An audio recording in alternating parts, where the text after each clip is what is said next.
المعركة، وانتم عندكم معركة والقتال ساخن والقتال شرس والعدو عنده إرادات شريرة وأساليب قذرة، ونحن الليلة الآن على اتصال مستمر من أمس لليوم على موقف بلد، على سيدي محمد سبع الدجيل، والهجوم يوشك أن يقع، والإمكانيات إن شاء الله ممتازة، لكن يحتاجون إلى مدد، يحتاجون إلى دعم.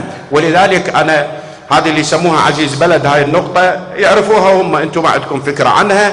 عزيز بلد هذه النقطة اللي تبعد عن سيدي محمد 500 إلى 1000 متر، هذه مشكلتها، وفيها من التكفيريين، وبها حتى ما نريد نسمي المسميات، فلان وهويته وجنسيته من جوارنا، من دول الجوار، القائد مال هذا، وحتى لا نحرج الفضائيات ولا أنا أقوله وأعبر لذاك الصوت. بس المهم، فهذا الموقف أنا اليوم أذكر بشيء.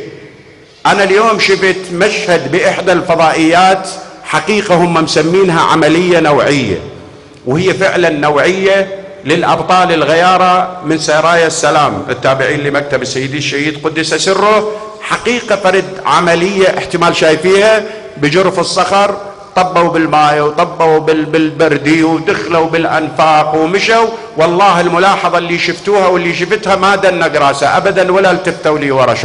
شباب حقيقة يمشون بصلابة بقوة، إلى أن دخلوا إلى القائد الموجود في قعر داره في مكانه، وقاعدين وبينهم صحن تمر وشي يأكلون، وقتلوهم بالمكان نفسه.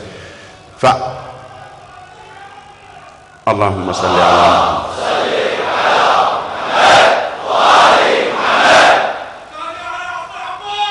اللهم صل على محمد.